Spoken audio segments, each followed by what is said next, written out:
Welcome everybody back to another video looking at another part of my Blu-ray collection, and yeah, this is a special kind of like the Indicator box sets that no, not the Indicator, the the Indicator? Yeah, the Colombian Noir ones that we looked at, the three box sets. And yeah, this is another box set, and it's Fuller at Fox. So yeah, Samuel Fuller was a prolific director from the 40s right up until at least the 60s, although he did make another film in the early 80s, which is apparently really rather good. But yeah, he directed three films prior to the first in this box set: I Shot Jesse James, The Baron of Arizona, and The Steel Helmet. But after the massive success of The Steel Helmet, which was a Korean War film, he was contracted by, came under contract by 20th Century Fox, as he was sought out by many major studios, all of which gave him advice on tax shelters, except for Daryl F. Zanuck, who is part of 20th Century Fox, who merely replied, "We make better movies," and the answer Fuller was seeking.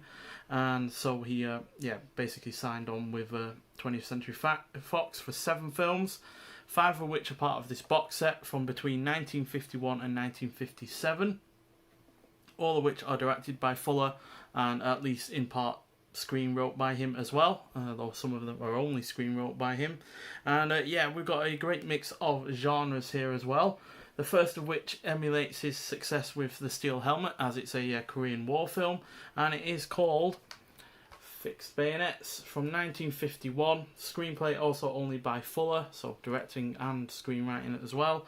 And it stars Richard Basehart and Gene Evans, who Gene Evans we'll see in another film at least in this collection, but yeah, both of which have been in good films before.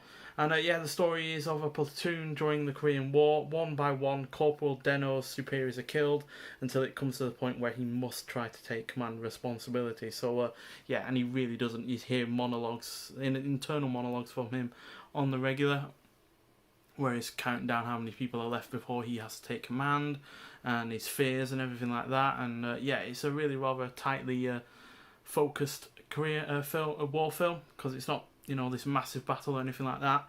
Most of the film takes place in a small valley, and yeah, you can tell that the sets are obvious and there's not much production value, but it gets over that just because of how tense it is, how focused on characters it is, and the psychological effects of warfare, and it really does that really nicely. So yeah, really solid start to this box set. And yeah, I am eventually going to try and watch The Steel Helmet, because I know that film influenced Fixed Bayonets, but even if I had saw Steel Helmet before that, I imagine I still would enjoy it, because it is really rather good.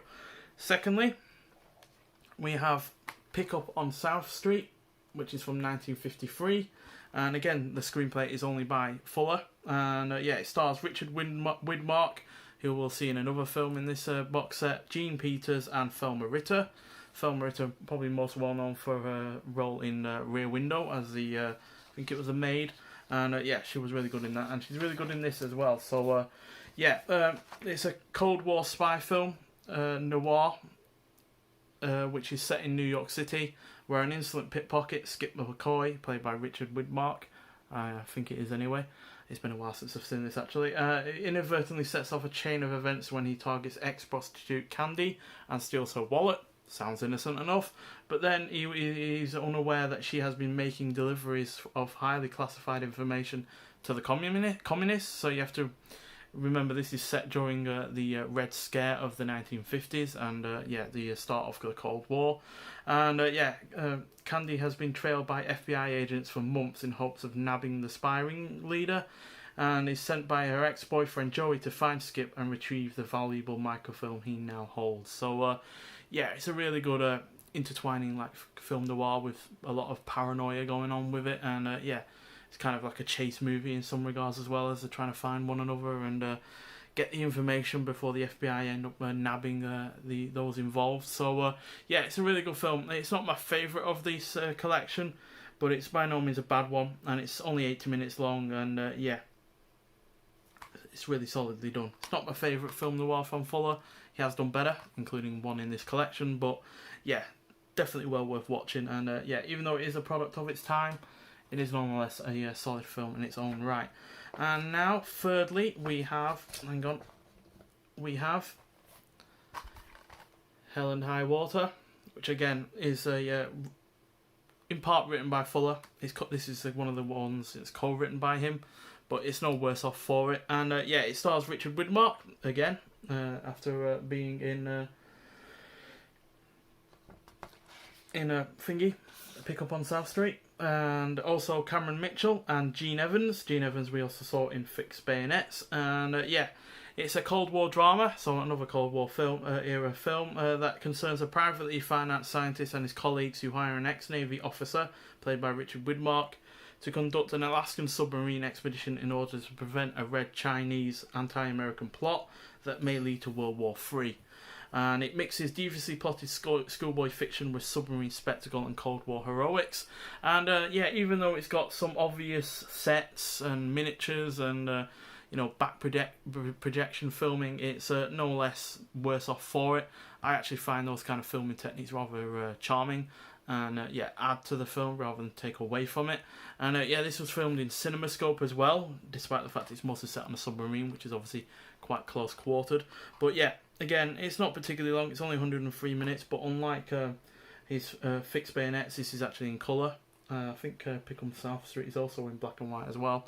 But yeah, really nicely done in colour and CinemaScope, and yeah, really nicely done. It's got a wide variety of cast as well, because it's not just Western actors.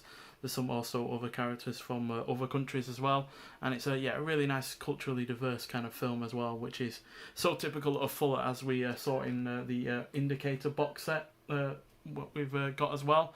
Obviously, he didn't direct all of those films in that box set, but yeah, he nonetheless did have some influence on the ones that he did direct, and yeah, the most notable of those kind of diverse films is the Crimson Kimono. But yeah, Helen High Water is really rather solid. Now, the fourth film, which is my favourite of the collection, and one I only watched last night, so yeah, again, filmed in CinemaScope. This is 1955's House of Bamboo, which is co-written once again by Fuller, and despite being co-written by him, it is my favourite of these 5 films. And it stars Robert Ryan, Robert Stack, Yoshika Yamaguchi, and once again Cameron Mitchell. There's a lot of crossover between these films, especially if you look at the people that are involved in these films and the other films outside of this box set that they were involved in as well. Numerous, because they wouldn't all more than likely signed all onto the same studio, so yeah, starred in numerous similar films. But yeah, this is again a film noir that concerns Eddie Kenner, played by Robert Stack, who is given a special assignment by the army to get the inside story on Sandy Dawson, played by Robert Ryan, a former GI who has formed a gang of fellow servicemen and Japanese locals. And yeah, it's a riveting film, really nicely filmed in CinemaScope, and it's actually the first Western produced film to be entirely shot on location in Japan, and it uses the location beautifully. You've got really nice backdrops of Mount Fuji, and yeah, it's not a film that leers at the culture of Japan either, despite only being made 10 years after World War II. It's really respectful of the culture of Japan, old and new, while also having plenty of Japanese characters, Yoshika Yamaguchi being the main one, but there are plenty of other supporting characters that are from Japan. And yeah, there's no real Japanese villains either. I know it says there's Japanese locals make up the bad guys gang, but you never really see them. They're more people that are being harassed for money or whatever else. So yeah, really good film. It got a riveting finale as well, as there was a gunfight at the end, and yeah, I adore it. It's easily my favourite, like I said, from this box set. And yeah, it just goes to show that again, that you don't have to set a film noir in America for it to be effective, nor does it have to be set in filmed in black and white either, because this is in colour. And yeah, superb film. And yeah, again, I highly recommend it. Again, it's not even particularly long. It's 102 minutes, so it's about a minute shorter than Helen High Water. But yeah, it does not feel its length. And yeah, we're really well restored as well. It's got a 2K restoration. And finally, we have a Western from 1957, and it is 40 Guns. Fuller was a writer, producer and director on this, so it's really got his mark all over this, and you can tell by the plot, which we'll get to in a minute. But it also stars Barbara Stanwyck, Barry Sullivan and Dean Jager. We've not seen any of these starring people in the previous films that are in this box set, but I have seen Barbara Stanwyck in several films. she was superb in Double Indemnity and Titanic from 1953. Not seen much from the other two, but yeah, I've definitely still seen stuff from them that have been good. And yeah, it's a western that is about an authoritarian rancher who rules an Arizona county with her, emphasis on the her, private posse of hired guns. When a new marshal arrives to set things straight, the cattle queen finds herself falling for the avowedly non-violent lawman.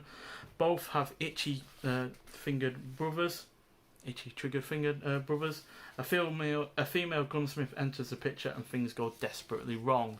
Not because of the female gunsmith, but tragedy certainly strikes her. And yeah, it's again like Fuller, just like Fuller really, just to not only have a female leading star in a film, but also have her as a strong, able and willing person that controls and oversees 40 other men, and yeah, does it really rather well. And yeah, she's superb in the role. And yeah, even though eventually there's a little bit of glimmer of hope at the end with her and our leading man, I think it's Barry Sullivan. Yeah, it's really rather quite dark for the rest of the film. We have a lot of murder. There's suicide. There's yeah, really people that are really just on their end of their tether with not only dealing with criminals, but also the life that they're having to lead. And yeah, it's a really, really good film. Not my favourite from the box set, but it is definitely second favourite to House of Bamboo. But yeah, still a cracking film. And again, it's not particularly long. It's only 80 minutes long, so, and yeah, it absolutely flies by as a result of that. But neither is it a rushed either. And yeah, it's definitely one of the better films that Samuel Fuller has done, and definitely one of the better westerns from that era as well. Yeah, because it's completely uncompromising, and it looks stunning in the 4K restoration that Eureka have given this. So yeah, in this box set, it's also got a booklet, which again, like other box sets that we've seen, goes through the films, gives you a rundown on the cast, the crew, and all that lot. As we'll see here, we'll just take a look. I think this is Helen High Water, yeah. Yeah, well, gives you the posters as well. It gives you the cast, the crew, and there's a poster for Helen High Water. So yeah, it's a really nice done booklet. It's not like a flimsy one, it's pretty much just like a book, so it's really nice. And yeah, they only made 2,000 of this box set, and I had to find it on eBay of all things, because I had only just gotten into Fuller films or box sets like this until recently.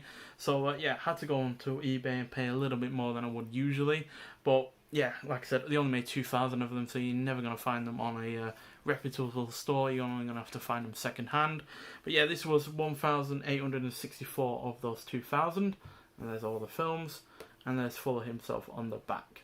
So yeah, he's a really, really good filmmaker. I own so many of his films now that he's either directed, written, or done both. And yeah, highly recommend trying him out if you haven't already. We've already looked at other films from him, obviously from the Fuller Indicator box set, the Crimson Kimono and Shotproof and the likes of that. But then he's also on the Criterion collection with Shot Corridor, which again was really rather great. But yeah, if you haven't checked him out already, then I highly recommend doing so. But if you have seen films from Samuel Fuller, then I'd be interested to see your favourites from him. So yeah, be nice to see if there's any difference between what I like. But nonetheless, thanks for watching, and I'll see you in the next one. Bye.